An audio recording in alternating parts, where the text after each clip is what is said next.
and welcome to another edition of the One Team We Agree On. I'm Jillian. And I'm Kyle. And we are live from LA once again for our third episode. So we have a very special guest on, former All-American goalkeeper at George Mason. Post-college stops were overseas, Philadelphia Freedom, and then she returned to United States Soccer as assistant with University of Richmond, and now is leading the Parenting Soccer Association. Ladies and gentlemen, Skye Eddy. Skye, how are you today? Good. Thanks for having me. We're in convention mode. A lot going on. Definitely. So Skye, starting out, talk a little bit about how you got into playing soccer and playing soccer overseas. Yeah, well, I've always played soccer. I grew up, fortunately, in a really progressive area, Reston, Virginia. So I am a Title IX baby, was born in 1971, and really do feel like I had, so many opportunities afforded to me as a female. My older brother played soccer, so, from a really young age, was really engaged with the sport. And grew up playing in WAGS, Washington Area Girls Soccer, was the league at the time. It was really the first all-girls league in the United States, and grew up playing ODP, Region 1, with our youth national team programs, and made my way to college. I actually played 4 years or 3 and redshirted a year at the University of Massachusetts and transferred my last season to Mason, where we had a really spectacular year, losing in the national championship game, which is amazing to make it there, but I was the goalkeeper and we did lose 6-0, so not the greatest way to end your collegiate playing career. But well after I graduated from college, I made my way over to Italy and played for Tavagnacco Femminile and Udine. But you're right. Before that, I played in Philadelphia for the Philadelphia Freedom. Take the train up every Friday and play some games for a amateur team there that played at the German-Hungarian club just outside Philly. So, what was that experience like playing over in Italy? Oh, well, it was spectacular. It was certainly a life highlight for me, 100%. It's an experience that I reflect on in my work now with soccer parenting all the time, and really just have some of my great memories from that. But I was only there a really brief time. I was there just over 4 months. The visa that I needed didn't really play out, and there were some issues with the team. And so while it was such a short-lived experience, it's amazing how instrumental it was in really forming a foundation for me for the work that we're doing here about inspiring players. And I love to see, we have the draft here for women, like the growth of the women's game is phenomenal. And so my experience in Italy was incredible, and now I love to see that there's so many domestic opportunities for women with the growth of the Super League that's coming out, the USL Super League for women, another top-tier professional league that'll be launched, and obviously the NWSL as well. Yeah, no, it's huge just to see, from my short time following soccer, as heavily just the growth of the women's game. It's wonderful to see. Yeah, so can you tell us a bit about your friendship with Phil Wedden? Sure, yeah, goalkeeper coach for the Union, Phil Wedden. Phil and I first started working together for Tony DeCicco and Soccer Plus camps, and really kind of grew up as coaches there. I have a hilarious picture of me and Phil my first week working for, I don't know if it was my first week, maybe my second week working for Soccer Plus. And Phil is there, we're in our early 20s and had a great experience. Tony was such a great mentor for me. I'm sure Phil would say the same thing. And so, to spend the summers on the road with Soccer Plus, often co-directing or working with Phil for camps was phenomenal. He's an incredible coach, an incredible human being. His knowledge about the game, the position, is something that the Union, that Andre Blake has such an advantage having him as a coach. Absolutely. What's something like in terms of a goalkeeper coach? What do you, and just knowing Phil yourself, what are some of the skills? Like, what is he good really at as a coach? Like, obviously he's super knowledgeable, But what would you say is some of his key strengths? Yeah, well, I mean, I think Phil is so innovative with his approach to training. He's always looking into the future of what could be an innovative way to train and support goalkeepers. He does a lot of the vision training with the goggles, and I don't know exactly what that's called. But the other thing about Phil is just his player management, his relationship ability, his ability as a goalkeeper as well. We are, it's a lonely position, and having a coach that you trust and that you can rely on and that you can learn and grow from, is such a privilege and an important aspect for goalkeeping. And Phil really has those people skills with the players that he's working with. And he's the goalkeeper coach for the first team, but he's director of goalkeeping for the whole unit. So he's really integrating with the goalkeeping instruction and what's happening at the academy level, and really influencing the goalkeeping education and the pathway of goalkeepers from the very beginning connection to the union up into the first team. Yeah. No, the union are incredibly lucky to have him. Just listening to his podcast. He better buy me dinner after this. No, we had an opportunity just to sit there and just pick his brain for a little bit, and us knowing very little about the coaching aspect of it, more just from watching the game. It was amazing, just the knowledge he just shared with us in that brief time, and the energy. That was the other thing I really appreciated, just the energy of just talking to him. It was really good. Yeah. So let's shift focus now to, what inspired you to start soccer parenting?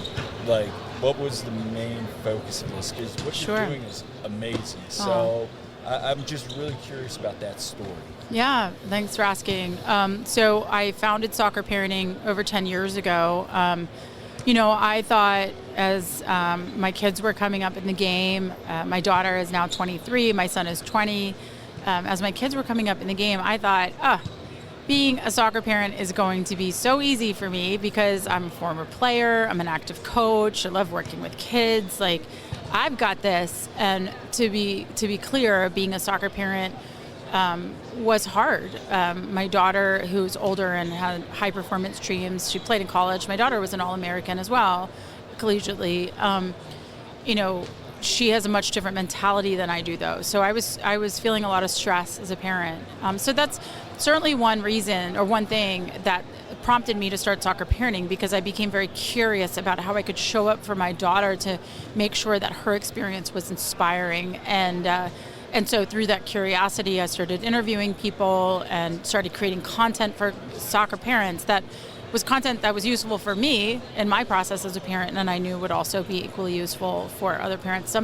Our mission at Soccer Parenting is to make youth soccer better, and we deeply believe that parents will be difference makers in improving the game, and that when parents seek information about how to best support their player, that great things will happen. And so we're really trying to drive the curiosity of parents so that the end result will be players that stay in the game longer, players that fall in love with the game, regardless of the level that they'll eventually play. Great. Yeah, so what are some tools both coaches and parents can use that can help the athletes? Yeah, sure. I mean, first off, I just presented earlier today here at the United Soccer Coaches Convention. My topic today was about how we can create a culture of parent engagement within our club structures. And so, coaches being really intentional about the environment that they're providing, and being really intentional about engaging with parents is essential. We have a tool that that our club partners are using. It's a Soccer Parent Resource Center. It's our education platform. So on that is just a robust content platform for parents to receive education and support. I think one thing that parents could do is have perspective. That was one of my struggles, from an empathy standpoint. I was expecting my 8-year-old daughter to act and have the same motivation that I had when I was 15 or 16. And so having perspective. Yeah, no, and that's something we also talk about with our parents at the swim club we're at. We do a very good job with education, and that's one of the things we talk about is perspective. end goals, wouldn't you say, Jillian? Yeah, I mean, it really is a partnership. We cannot run like our swim team without the cooperation of the parents and the coaches, and having good communication, and also like we have our monthly parent meetings, for instance, and we really engage with them, and we try to keep everyone lit, because at the end of the day we are here for the athletes and we want to support them, and I think just the more education and resources that are there can just help it all work so much more smoothly. Yeah, absolutely. I mean, parents haven't necessarily been engaged before, and so excuse me. And so, trying to get parents to engage with an education platform, or actually to even just realize, hey, I play an important role in my child's athletic experience. So a lot of the work that we're doing is just trying to also inspire parents to get more involved. But there's definitely things that they need to be learning about and be thoughtful about in order to support their child. And also, to have that perspective that we were talking about, and that there is nobody that's really providing this information. We don't know. There's not a guidelines for parents. I say this story a lot. Like, my daughter is older than my son, and school was really easy for her. And so when Callie started in elementary school, I just was a parent and supported her as I needed to. But there really wasn't much for me to do, because she sort of worked her way through school with little stress. Now, my son has some learning challenges, and so when my son ended up in school, it became really clear to me, oh wait, I have to learn more. I have to get more engaged. I need to be a little bit more involved in his experience in order to support him so that he can find school inspiring. And so, I say that, I tell that story quite a bit, because I think it's a good thing for parents to think about. Youth sports these days, for the good or the bad of it, it's stressful. And there's a lot of pressure on kids, and the structures are stressful. And so, as parents, we will innately at times feel stress. And so, education is a good way to combat that stress. Yeah, my experience, I know I'll have parents who are, brand new to the sport, and they're like, I have no idea what I'm doing, and I have like a million questions, and sometimes they're like, oh, I'm sorry to bother, I'm sorry to give you all this question. I'm like, no, please. Yeah. Like, talk to me. I want to help you, because we are a team in this. Yeah, absolutely. I mean, parents, I said in my presentation today, I said, what is the one thing that parents fear the most? And when it comes to a coach's perception, and like half of the room was like being portrayed or being thought of as like a crazy soccer parent. Like, we live in fear of a coach thinking that of us. And so the way that we've handled that has oftentimes been to just not engage, not ask questions. And so one of the key things that we're doing at Soccer Parenting is working with coaches on establishing boundaries and being really clear with parents. We want you to talk to us in these situations. And, the door is open to you when your child is struggling with their level of inspiration around the game, or when you have a genuine question about the sport and you're curious about, like, what's the difference between 7v7 and 9v9, and what are these different numbering systems, or whatever your question might be. There are certainly times that we really, really want and need parents to engage with us. I think you hit the nail on the head there with talking about boundaries and guidelines with parents and coaches, because that's one of the biggest things. What ways can, I guess, not only parents but coaches, that collaboration, what are some of the other, besides boundaries, what are some other issues that you see, especially now, as the modern age athlete is coming up through the developmental ranks? Sure. How's that changed since when you played? Yeah. Well, it's funny because, again, going back to my presentation today, I said, how has youth soccer changed over the course of the last 10 years, which is sort of easy for people to go back 10 years. It's sort of really when Soccer Parenting kicked off, so I can kind of get a feel of how and remember what the ecosystem was like. And, coaches, when I asked that question, we're talking about, how much more stressful the pyramid is now for kids, how much more physically demanding the game has become, practices have become, more practices, the push for kids to only do one sport at an earlier age, and this early specialization has become a bit more of an issue. Equal to that, though, I've also seen an incredible improvement in the way coaches are perceiving parents and in their desire to engage with parents and to learn more about our work, and to gain access to our education platform for parents as a tool for parents, as a tool for them to engage with them. So we're starting to see a lot of improvements in leadership across the board. So, lots and lots of positives, but certainly the game has evolved a lot over the course of my lifetime, if not even in the last 10 years. And with it has become this sort of general move away from community in sport. And so a lot of our work also is about community building and giving coaches education and information and the resources that they need so that they can establish a sense of community within their teams, which again is sort of too often has sort of been forgotten in the structures that we have. I would say, community is a big thing, not only in team sports, but even in individual sports. So with that said, what are some of the tools that coaches can use to create a community environment where maybe they are lacking?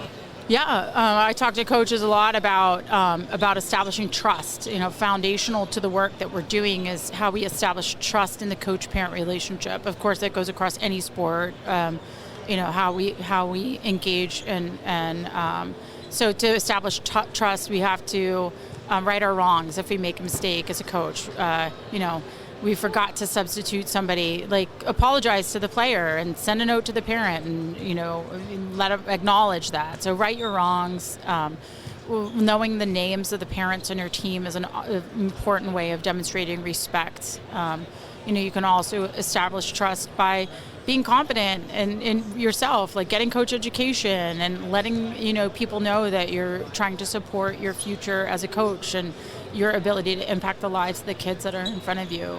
So establishing trust is really key way that coaches can really start to think about that relationship. And I think coaches need to pause and just sort of ask themselves, what they believe to be true about soccer and sports parents. Like, how are they showing up when it comes to that relationship? And have some time to have moments of reflection as well.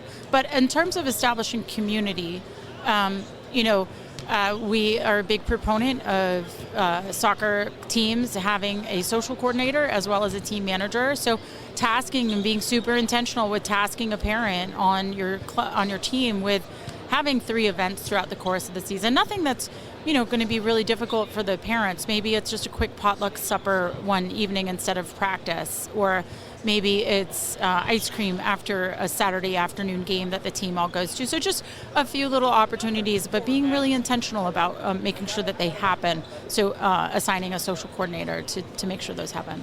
Yeah, I think that's really important. We have someone who does that on our swim team, for example. And honestly, the social things, that's when I've gotten to know some of the parents the most and make those connections. I mean, we just had holiday potluck and everything. And, fun. Because a lot of times it's just the parents are out in the lobby and, or it's drop off, pick up, and I don't always get a chance to talk with them. But those are some of the best times, absolutely. Yeah, for sure. And that's what we remember, too. Like, when I look back on my soccer experience with, the Springfield Patriots or the Reston Ramblers, the 2 club teams that I played on, I don't remember a single game we played except for maybe like a state cup final where Mia Hamm scored on me because we played against each other in high school. Like, I kind of remember that game. I kind of remember a big game in the rain that we played, and it might have been in the Robbie, which used to be a tournament in Ontario, Canada. But, I don't really remember the games, but I remember the birthday parties. I remember the sleepovers and the pool parties and all of those things. So, we need to go back to establishing that sense of connection, because ultimately that'll help our kids have a stronger connection to the sport, decide to stay involved in sport longer so that they can, work their way into having a more healthy adulthood.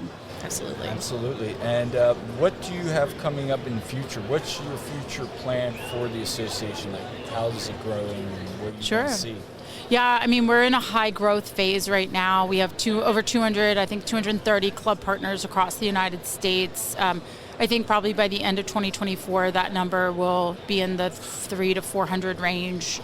So we're high growth in terms of club partnerships, state association partnerships, league partnerships. So, there's a really big movement right now across the sport ecosystem to effectively engage with parents. So I think the future is, more content, because we're always building content, delivering more content, but is just, this is kind of a growth phase, absolutely, for us. We're launching a few new courses for parents. We already have 6, but we'll probably add 2, maybe even 3 more this year.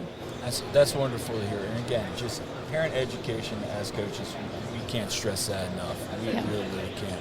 So, Skye, No, I'm just honestly, I'm very impressed, and I really look forward to seeing this Great. progress and Yeah. continue to be a great resource to parents. Yeah, well, we just launched a partnership with the Eastern Pennsylvania Youth Soccer Association. So now the clubs in your area, in the Philadelphia area, for the listeners that are there, the clubs can become a member for just $250. So, they can learn more on the State Association website about that as well. So, yeah, we're excited to continue and influence soccer in your area as well. Excellent. So, in closing, Skye, we'd like to thank you. Where can people find you? So our website is soccerparenting.com. All my contact information is there. You can also follow Soccer Parenting on any social channels, Twitter, Instagram, Facebook, and have all my contact, and our DMs are open there. Awesome. Well, thank you so much for chatting with us. This was excellent. Absolutely. Thanks for having me. I appreciate it. And so that's all for this episode of the One Team We Agree On. And please be sure to follow us on social media. We are at the One Team We Agree On Instagram and Facebook, and on Twitter we are at TOTWAG, and we are on YouTube. And until next time, I'm Kyle. I'm Jillian. And we're live from LA.